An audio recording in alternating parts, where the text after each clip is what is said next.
Jika didapatkan di dalam rumah tersebut satu keluarganya atau salah satu dari keluarganya, apakah itu suami, istri atau anaknya atau keluarganya yang lain, mereka rukuk dan sujud pada sepertiga malam, maka pada saat itu rumah tersebut akan dijaga oleh Allah Subhanahu wa taala dari segala mara bahaya, dari segala musibah, dari segala bencana, dari segala malapetaka, dan para malaikat-malaikat Allah Subhanahu wa taala mengepungkan sayapnya untuk memberikan doa-doa bagi para penghuni rumah yang senantiasa menghidupkan sepertiga malam.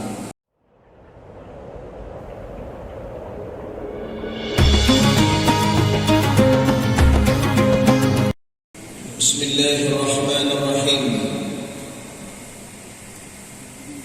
Alhamdulillah wa bi ni'matihi tatimmu shalihat wa bi dhikri habibihi Muhammad tunalu syafa'at wal barakat.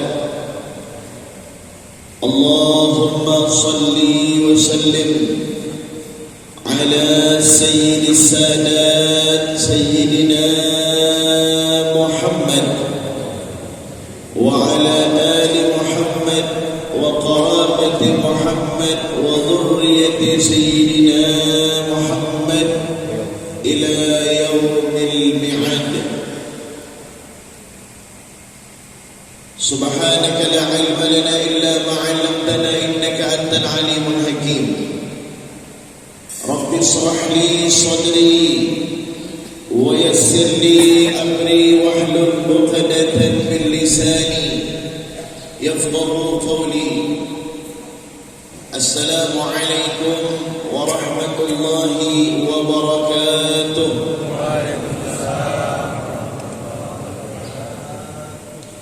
Alhamdulillah, segala puja puji syukur hingga saat ini dan di detik ini Allah Subhanahu wa taala menjadikan kita sebagai hamba yang senantiasa selalu diridhoi, hamba yang mendapatkan keberkahan nikmat sehingga bisa mengayunkan langkah kaki untuk menuju ke rumah Allah, berada di Masjid Al-Ikhlas, Masjid Agung Al-Ikhlas, Kabupaten Ketapang. Kita semua dalam rangka menghamba dirikan kepada Allah, menjadi hamba yang senantiasa selalu setia kepada Allah, manut kepada Allah, taat kepada Allah, dan menjadikan hati kita untuk selalu terpaut kepada Allah Subhanahu wa taala. Salawat beriring salam selalu tetap tercurahkan keharibaan junjungan baginda Rasulullah sallallahu alaihi wasallam. Kita menjadi umat yang dibanggakan oleh Allah karena sebab baginda Rasulullah sallallahu alaihi wasallam. Yakunu khairal anbiya'i wa ummatuhu khairal umam. Dijadikan Nabi besar Muhammad sebaik-baiknya Nabi dan Rasul, dan umatnya sebaik-baiknya umat. Umat yang paling dibanggakan oleh Allah adalah umat Nabi Muhammad. Umat yang sangat disayangi oleh Allah adalah umat Nabi Muhammad. Bahkan manakala umat Nabi Muhammad SAW melakukan perbuatan maksiat seandainya, maka perbuatan maksiat itu ditutup oleh Allah Subhanahu wa taala karena memuliakan dan menghormati daripada Nabi Muhammad SAW. Makanya Syekh Abdul Rahman Ad-Diba di dalam kitab Dibahnya beliau mengatakan apa? Thuluthun yadkhuluna al-jannata bighairi hisab wa sulusun ya'tuna بذنوبهم وخطاياهم فيغفر لهم وثلث يأتون بذنوب وخطايا عظام فيقولون يا ربنا وجدناهم أسرفوا على أنفسهم ووجدنا أعمالهم من الذنوب كأمثال الجبال غير أنهم يشهد أن لا إله إلا الله وأشهد أن محمد رسول الله صلى الله عليه وسلم.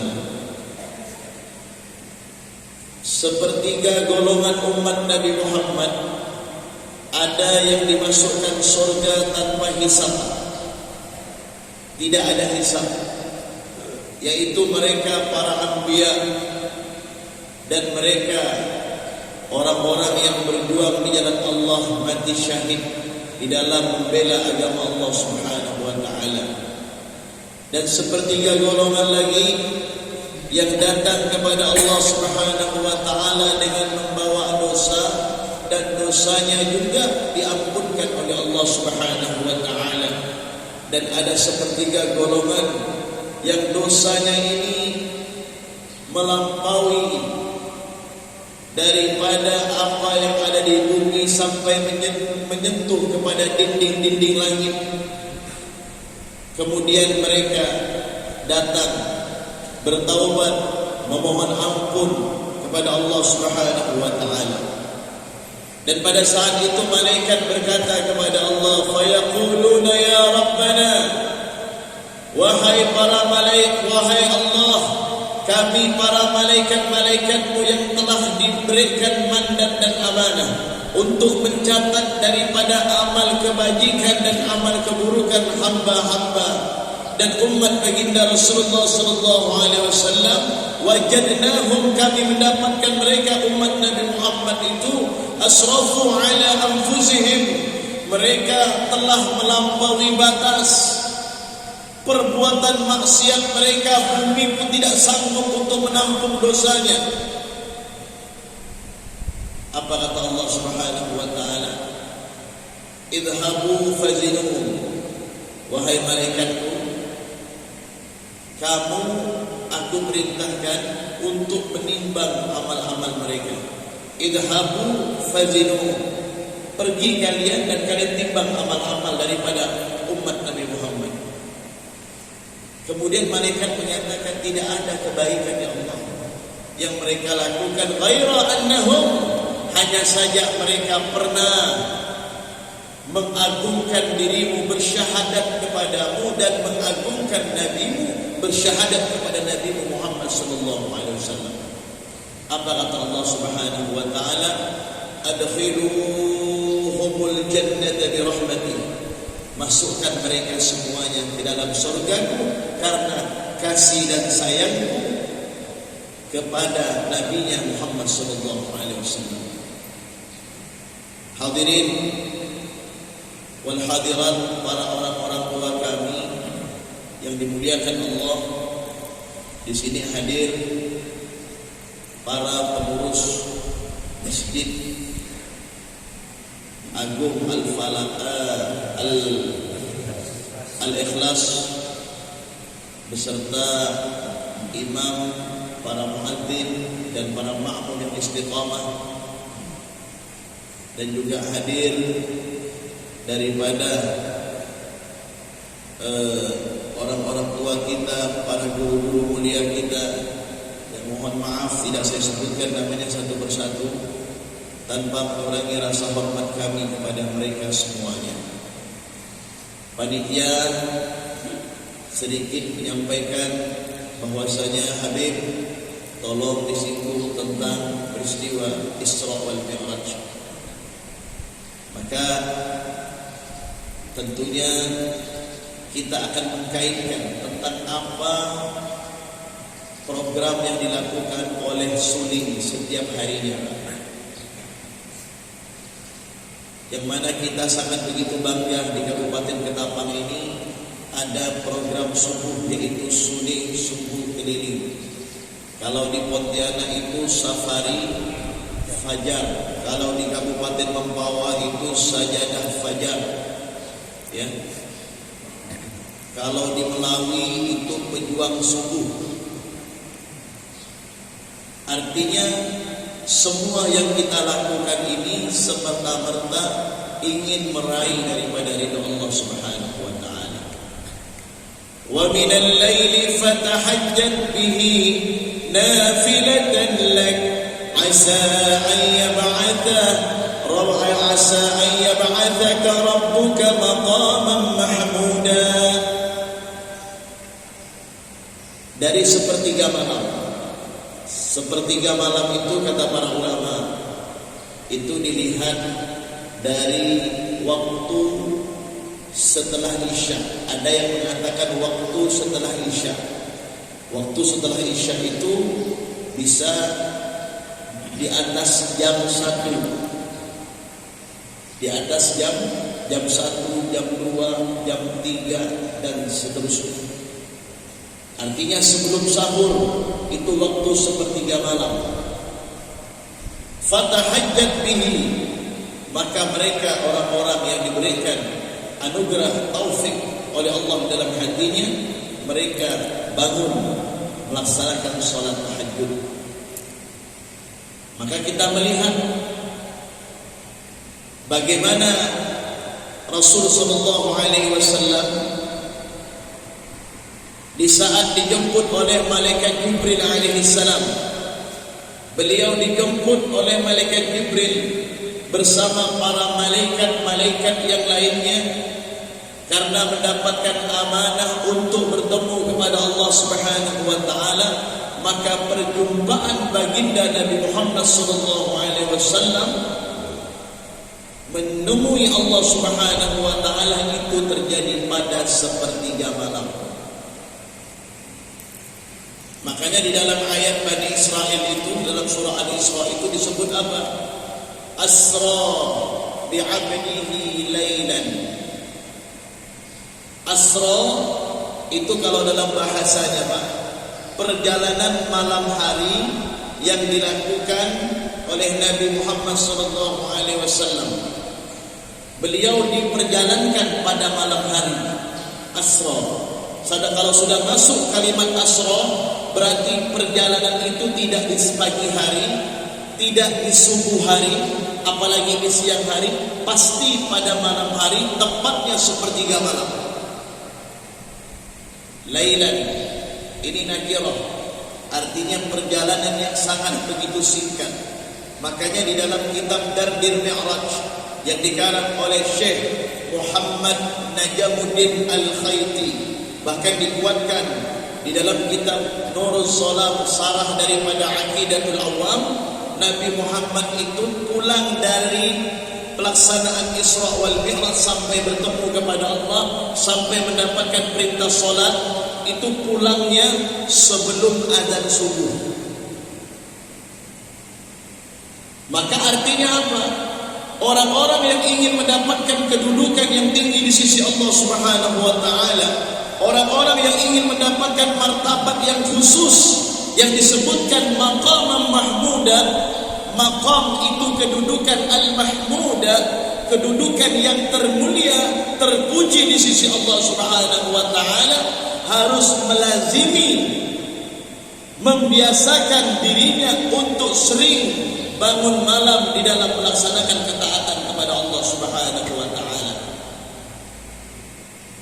Makanya di antara pesan Jibril kepada Nabi Muhammad, wa'lam ya Muhammad anna syarafal mu'min qiyamuhu bil laili. Apa kata Jibril berpesan kepada baginda Rasulullah? Wahai Muhammad, sesungguhnya kemuliaan daripada hamba Allah yang beriman itu dilihat karena seringnya dia bangun malam melaksanakan ibadah dan ketaatan kepada Allah Subhanahu wa taala. Jangan pernah kita mengaku daripada hamba Allah yang beriman. Jangan pernah kita berikrar saya adalah hamba Allah yang setia kepada Allah, yang manut kepada Allah. tetapi kita jarang untuk bangun malam melaksanakan ketaatan, jarang bangun malam untuk melaksanakan 2 rakaat daripada sunnah salat nawafil yang disunnahkan oleh Nabi Muhammad SAW, ataupun 4 rakaat, 8 rakaat di dalam pelaksanaan tahajud. Tidak pernah kita lakukan dari mulai usia baligh sampai saat ini. Maka kita perlu pertanyakan, seberapa besar mahabbah kita kepada Allah Subhanahu wa taala? Seberapa besar dekatnya kita kepada Allah Subhanahu wa taala? Kita ingin agar keinginan kita tercapai, cita-cita kita terwujud, doa kita dikabulkan oleh Allah Subhanahu wa taala. Untuk mendapatkan itu semuanya, maka rahasianya adalah pada sepertiga malam. Makanya para wali-wali Allah itu, Pak, diangkat, dilantik, bahkan dimutasi oleh Allah, itu waktunya pada sepertiga malam. Tidak ada ceritanya para wali Allah itu diangkat oleh Allah pada pagi hari, subuh hari, siang hari, tidak ada. Tetap pada sepertiga malam. Kenapa pada sepertiga malam? Karena ini adalah waktu yang minal mukhtar, waktu pilihan yang langsung ditentukan oleh Allah Subhanahu wa taala. Makanya peristiwa Isra wal Mi'raj yang dialami oleh kanjeng Nabi Muhammad SAW itu terjadi pada sepertiga malam, dan hamba yang dipilih oleh Allah Subhanahu wa taala adalah hamba-hamba yang mendapatkan kedudukan yang terpuji di sisi Allah. Tidak semua nabi dan rasul, tidak semua rasul-rasul Allah yang diizinkan untuk bisa bertemu kepada Allah, bertatap wajah langsung kepada Allah, melainkan beliau baginda Rasulullah Muhammad SAW. Artinya apa? Kalau kita ingin bisa berkomunikasi kepada Allah dengan nikmat, dengan nyaman, dengan tenang, dengan khudu', dengan khusyuk, bahkan dengan tetesan air mata, maka waktu yang paling tepat adalah sepertiga malam. Maka waktu sepertiga malam ini kita gunakan sebaik-baiknya. Buat suasananya itu romantis kepada Allah. Tidak ada lagi handphone di tangan kita, tidak ada lagi istri, suami, anak di hadapan kita. Kita hanya fokus kepada zat yang satu, yaitu Allah Rabbul Izzah. Hanya kepada Allah yang kita fokuskan. Para ulama-ulama kita Pak terdahulu hingga saat ini, mereka mencari kenikmatan dan kenyamanan di dalam beribadah itu.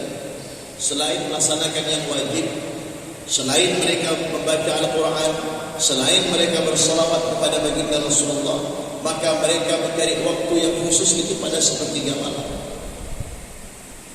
Nabi Muhammad SAW pada sepertiga malam itu ditampakkan oleh Allah Subhanahu wa taala, linuriyahu min ayatina innahu huwas samiul basir.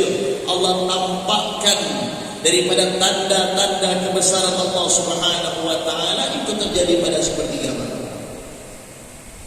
Bahkan perintah salat 5 waktu, Pak, diberikan oleh Allah Subhanahu wa taala itu waktunya yang diterima langsung dari Allah langsung kepada Nabi Muhammad itu pada sepertiga malam. Ada apa di balik rahasia sepertiga malam? Disitulah para malaikat-malaikat Allah diizinkan untuk mereka turun ke langit dunia, turun ke bumi ya Allah. Mereka semuanya mengitari daripada segala penjuru bumi, dan mereka menebarkan sayapnya. Dan pada saat itu para malaikat-malaikat Allah Subhanahu wa taala yang dikomandoi oleh malaikat rahmat, pada saat itu mereka mengecek dari setiap rumah-rumah umat Nabi Muhammad SAW. Adakah di antara penghuni rumah tersebut menyempatkan dirinya untuk rukuk dan sujud kepada Allah Subhanahu wa taala? Jika didapatkan di dalam rumah tersebut satu keluarganya atau salah satu dari keluarganya, apakah itu suami, istri atau anaknya atau keluarganya yang lain, mereka rukuk dan sujud pada sepertiga malam, maka pada saat itu rumah tersebut akan dijaga oleh Allah Subhanahu wa taala dari segala mara bahaya, dari segala musibah, dari segala bencana, dari segala malapetaka, dan para malaikat-malaikat Allah Subhanahu wa taala mengepungkan sayapnya untuk memberikan doa-doa bagi para penghuni rumah yang senantiasa menghidupkan sepertiga malam. Makanya program subuh keliling ini, Pak, ini program yang sangat-sangat mulia. Tidak semua orang yang mampu untuk melaksanakannya. Tidak semua orang yang sanggup dan kuat untuk bisa istiqamah. Karena waktu subuh ini, Pak, waktu yang sangat sulit, waktu yang sangat payah. Makanya di dalam Al-Quran itu dikatakan, wa aqimus shalah liduluki syamsi ila ghasaqil lail wa qur'anal fajr. Makanya waktu subuh ini disebut dengan wa qur'anal fajr. Kata para ulama, Qur'anal fajr itu banyak artinya. Qur'anul Fajr itu bisa diartikan waktu subuh. Qur'anul Fajr juga bisa diartikan para malaikat-malaikat Allah Subhanahu wa taala yang dikhususkan oleh Allah untuk selalu siap mendoakan orang-orang yang selalu memakmurkan waktu subuh di dalam ketaatan kepada Allah Subhanahu wa taala. Makanya bapak-bapak ini beruntung, ibu-ibunya juga beruntung bisa sholat berjamaah, bisa subuh keliling dari masjid ke masjid untuk senantiasa mensyiarkan agama Allah Subhanahu wa taala. Kemudian Rasulullah sallallahu alaihi wasallam, kenapa hanya beliau yang dipilih oleh Allah Subhanahu wa taala untuk bisa bertemu kepada Allah Subhanahu wa taala? Padahal para nabi dan para rasul ingin berjumpa kepada Allah. Nabi Musa alaihi salam ingin bertemu kepada Allah. Tidak cukup beliau ingin berkomunikasi kepada Allah, tetapi dia berharap, ya Rabbi, adzilli an ukallimu, izinkan aku ya Allah untuk berbicara, wa adzilli an atawajjahu, izinkan aku untuk bertemu kepadamu ya Allah. Maka Allah mengatakan, ya Musa, itra ila Tursina, kau naik ke bukit Tursina, kau naik ke bukit tersebut, kata Allah. Jika kau ingin melihat zatku, wahai Musa, kau naik ke bukit Tursina dan kau tatap itu bukit. Jikalau bukit itu tetap pada porosnya, kau akan melihat zatku. Namun apa yang terjadi, Pak? Manakala Nabi Musa naik di bukit Tursina, melihat dan menatap fokus dengan bukit tersebut, Nabi Musa tidak mampu menembus daripada dimensinya Allah Subhanahu wa taala. Pingsan Nabi Musa alaihi salam.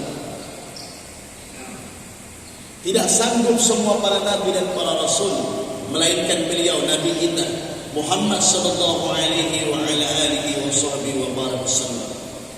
Makanya disebutkan, tilka rusulu faddalna ba'dahum 'ala ba'd minhum man kallama Allah wa rafa'a ba'dahum darajat.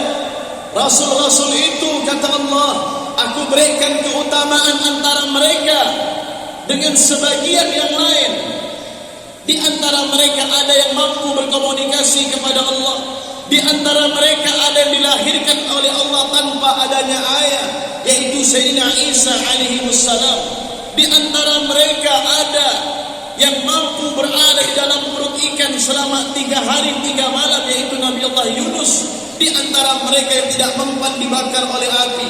Di antara mereka yang diselamatkan daripada goncangan ataupun kuatnya daripada terpaan angin topan, yaitu Nabi Allah Nuh. Namun di sebagian mereka, kata Allah, wa rafa'a ba'dahum darajat. Nah, ini kata para ulama tafsir, Pak. Wa rafa'a ini fi'lun madhi, artinya telah aku angkat Di antara mereka itu siapa? Yaitu Nabi Muhammad. Kenapa menggunakan kalimat mereka? Karena Nabi Muhammad ini adalah satu-satunya Nabi yang menyempurnakan dari para Nabi dan para Rasul. Bu'istu liutammima makarimal akhlak, penyempurna dari para Nabi dan para Rasul. Maka beliau ini yang diangkat derajatnya oleh Allah Subhanahu wa ta'ala. Dan pertemuan Nabi kepada Allah tidak pernah diminta oleh Nabi Muhammad, Pak. Tetapi ini anugerah daripada Allah Subhanahu wa ta'ala. Allah ingin berjumpa kepada kekasihnya Nabi Muhammad sallallahu alaihi wasallam, maka dijadikan sebab. Setiap perjumpaan kepada Allah itu pasti ada sebabnya, Pak. Sebab Nabi bisa berjumpa kepada Allah, dibuatlah Nabi Muhammad itu pada saat itu diuji hati Nabi Muhammad dengan meninggal daripada paman beliau, istri beliau Siti Khadijah. Sayyidah Khadijah meninggal dunia. Ini menjadi pembelajaran untuk ibu-ibu. Ibu bangun. Ibu-ibu, Sayyidah Khadijah ini adalah istri Nabi Muhammad. Beliau adalah istri yang memperjuangkan agama Allah bukan hanya dengan harta benda saja, bahkan nyawanya pun beliau relakan untuk memperjuangkan agamanya Nabi Muhammad.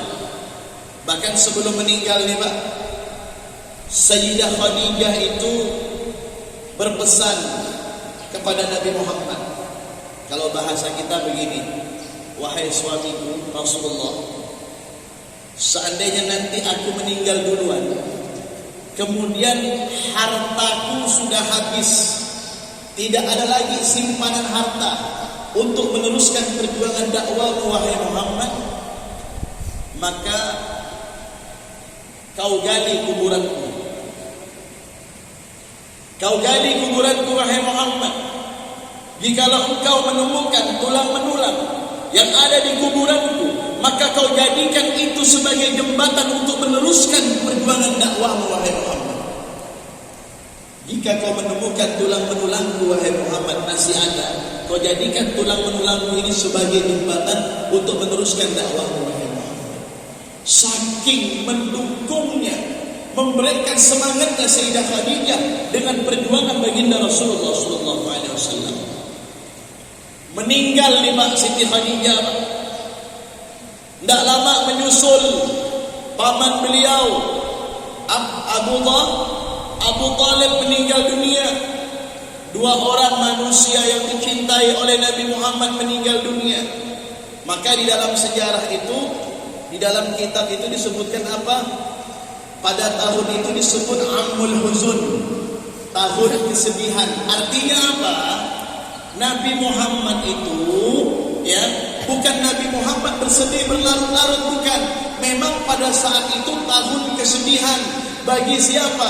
Bagi masyarakat pada saat itu, karena orang-orang besar ini meninggal dunia.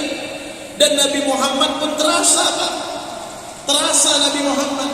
Akhirnya Nabi Muhammad diperintahkan untuk beruzlah, untuk menyendiri sejenak, pergi ke kota Madinah ke kota Mekah Rasulullah sallallahu alaihi wasallam, pergi ke salah satu rumah sepupunya yang bernama Ummu Hani radhiyallahu anha wa arda.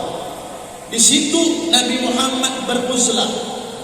Kalau bahasa kita, menenangkan pikiran, menyendiri, tidak diganggu oleh siapapun, hanya ingin berdoa-doa kepada Allah Subhanahu wa taala.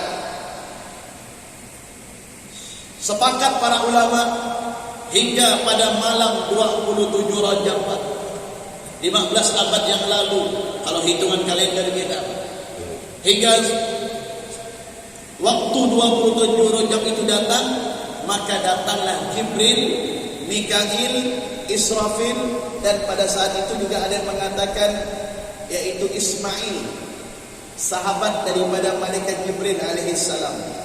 Ini di dalam kitab Nurul Zalam menceritakan tentang peristiwa Isra wal Mi'raj. Ini beberapa malaikat ini datang mengambil dan menjemput Nabi Muhammad SAW. Pada saat itu Rasulullah kaget. Jibril datang membangunkan Nabi Muhammad. Ya, namun tidurnya Nabi Muhammad ini jangan pernah kita samakan dengan tidurnya kita, Pak. Nabi Muhammad itu kalau tidur hatinya enggak pernah lalai kepada Allah. Lain dengan Habib Fahmi kalau tidur lalai kepada Allah, Pak. Iya enggak? Tapi Nabi Muhammad enggak pernah lalai hatinya kepada Allah. Qalbuhu la yaghfulu wa la yanam, walakin bil khidmati 'ala ad-dawami muraqib. Hati Nabi Muhammad itu tidak pernah lalai, tidak pernah tertidur. Justru hati beliau itu selalu berkhidmat kepada Allah Subhanahu wa taala. Makanya syarat menjadi nabi dan rasul itu, Pak, harus hatinya connect online kalau bahasa gitu. Hatinya selalu online kepada Allah, enggak pernah habis paketnya, Pak. Online terus hatinya sama Allah. Sebagaimana kita enggak pernah offline kan, HP kita online terus ya. Ini hati para nabi dan para rasul itu online terus kepada Allah. Enggak boleh sampai offline, hatinya harus online terus kepada Allah. Khidmah kepada Allah, Allah. Terus menyebut Allah itu hatinya, enggak pernah putus. Begitu juga dengan para wali Allah. Kalau para wali Allah itu, Pak, jangankan 1 menit, 1 detik saja dia lalai kepada Allah, langsung dimutasi oleh Allah. Itu para wali Allah. Nah, pada saat itu Nabi Muhammad SAW bertanya kepada Jibril, ya Jibril, bukankah ada Musa, bukankah ada Ibrahim, bukankah ada Nuh, bukankah ada nabi-nabi yang menjadi senior sebelum aku? Kenapa aku dipilih oleh Allah Subhanahu wa taala? Apa kata Jibril? Ya Rasulullah, engkau itu adalah kekasihnya Allah. Karena yang dilihat oleh Allah terhadap dirimu adalah kesabaranmu. Kesabaran yang kau punya, wahai Nabi Muhammad. Yang kesabaran itu tidak ada satu nabi dan rasul pun yang menandingi sehebat kesabaranmu. Dan engkau adalah nabi yang memiliki kedudukan akhlak yang sangat sempurna, sehingga Allah terpesona, Allah senang dan bahagia memiliki dirimu, wahai Muhammad. Maka kau yang dipilih untuk menjadi nabi dan rasul agar bisa bertemu kepada Allah Subhanahu wa taala. Kenikmatan, Pak, yang paling indah itu apa? Apakah kenikmatan masuk surga kita nikmat? Itu belum, Pak. Kenikmatan yang paling indah itu ada 2. Manakala hamba tersebut bisa melihat wajahnya Allah dan bisa melihat wajahnya Nabi Muhammad SAW. Makanya yang diingin-inginkan, yang diidam-idamkan, yang diharapkan, yang diperlukan oleh orang-orang soleh, oleh para orang-orang soleh yang beribadah kepada Allah, mereka ingin masuk ke dalam surga berbarengan dengan ridho Allah, bertemu kepada Allah, bertemu kepada Nabi Muhammad SAW.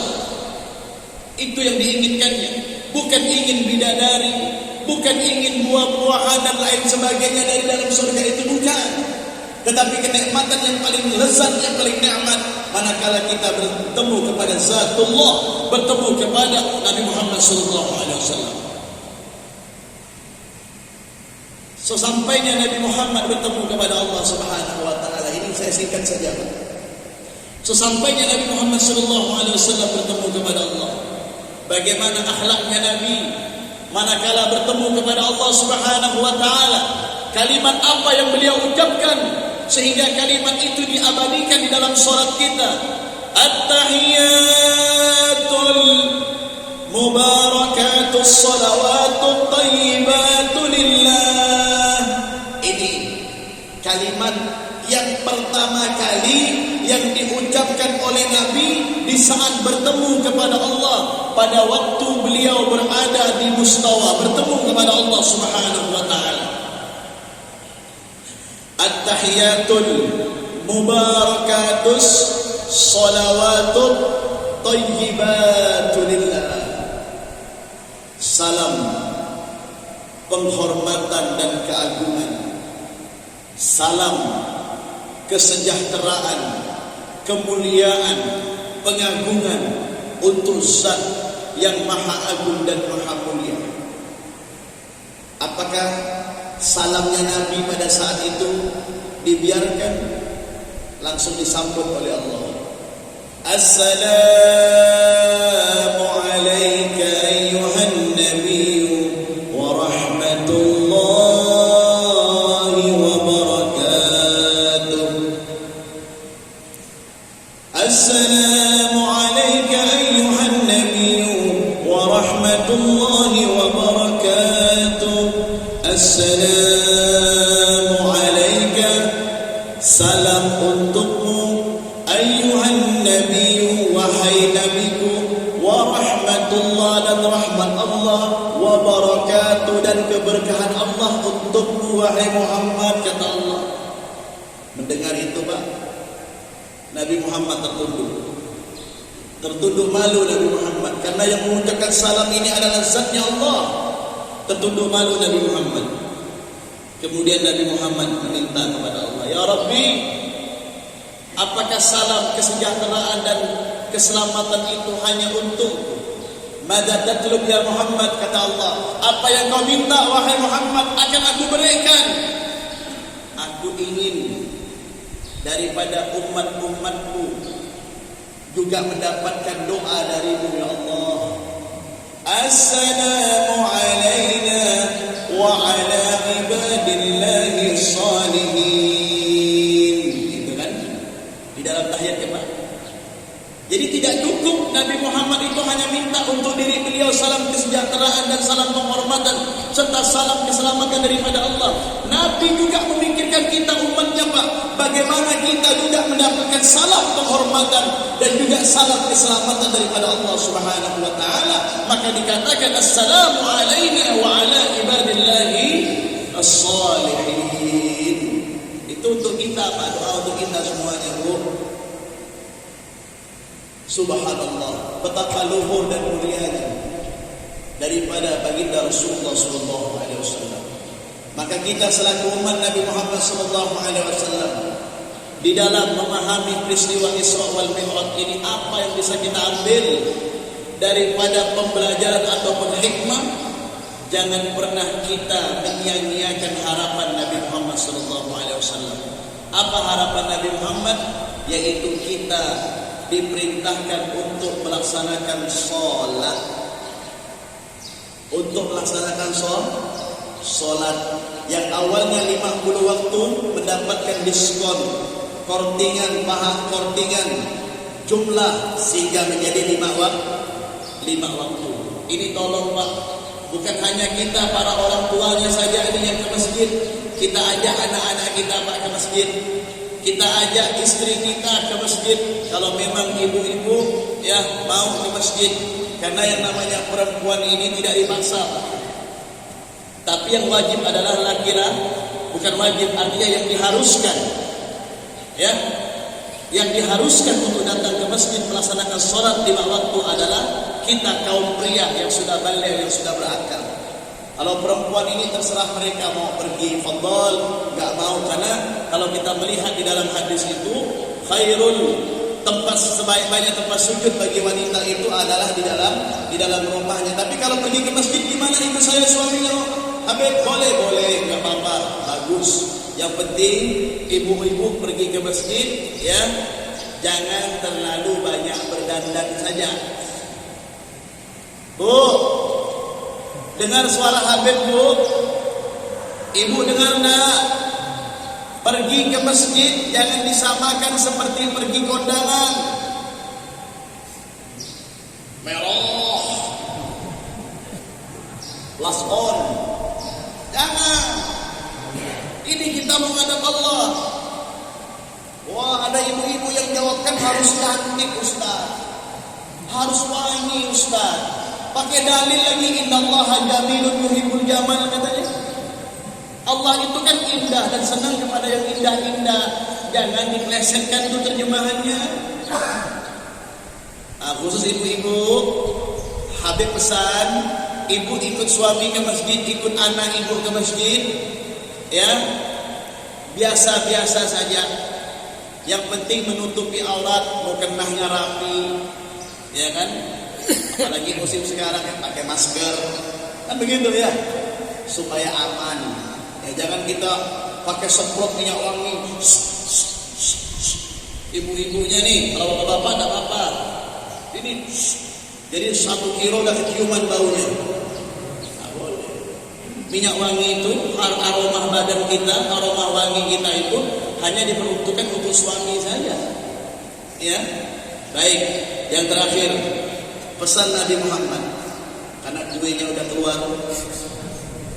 Ini pertanda Habib Fahmi harus mencukupkan ceramahnya.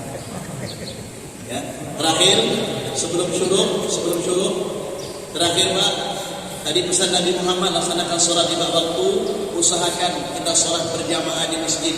Kalau nggak mampu di masjid, setidak-tidaknya jangan sampai kita ketinggalan sholat berjamaah. Saya di rumah Ustaz karena sakit, ajak anakmu untuk sholat berjamaah kepadamu. Jangan sampai kita sholat sendirian, emang rugi pahalanya. Bukan kita ibadah ini cari pahala, memang cari ridho, tetapi setidak-tidaknya ada yang kita tunggu, ada yang kita harapkan kepada Allah Subhanahu wa Ta'ala. Itu saja yang dapat saya sampaikan. Mudah-mudahan barokah, manfaat. Kita doakan pengurus Masjid Agung Al-Ikhlas diberikan keberkahan oleh Allah Subhanahu wa Ta'ala.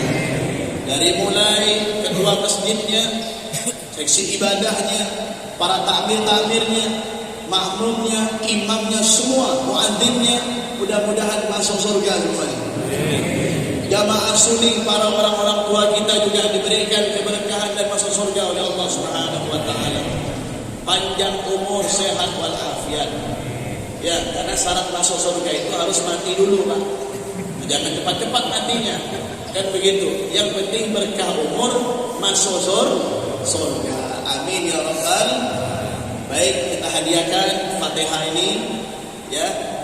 Yang pertama untuk kesembuhan daripada ibunda Bapak Haji Rasmidi, agar diberikan kesembuhan, kesehatan oleh Allah Subhanahu wa Ta'ala.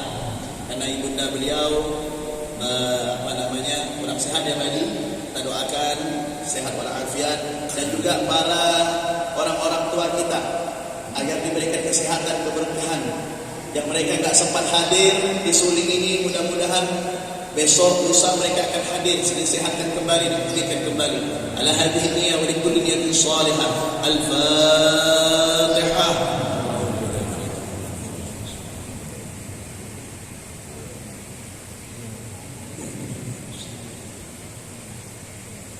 Dan yang kedua, untuk orang tua kita almarhum Bapak Haji Uti Konsen. Kenapa saya pribadi banyak belajar dengan beliau. Manakala saya ke Tapang, biasa dengan Pak Haji Rasmidi, dari bandara biasa ke rumah langsung ke tempat beliau. Ya, kita fatihahkan Bapak Haji Uti Konsen, yang biasanya kita lihat wajah beliau, senyum beliau, ya kan? Namun saat ini kita tak melihat lagi wajah beliau. Tapi roh beliau akan hadir mengelilingi kita semuanya. Beliau akan melihat kawan-kawan, sahabat-sahabatnya pada saat ini. Saya yakin beliau hadir pada saat ini, melihat keadaan, ya, para jamaah-jamaah suling. Ya, ada tidak ada beliau, tetap kita semangat. Ya, karena semangatnya kita membuat beliau senang di alam barzahnya. Ala hadhihi niyyah khususan ila almarhum Al-Ustaz Haji Uti Konsen wa jami'il asatidatina wa muallimina. Al-Fatihah.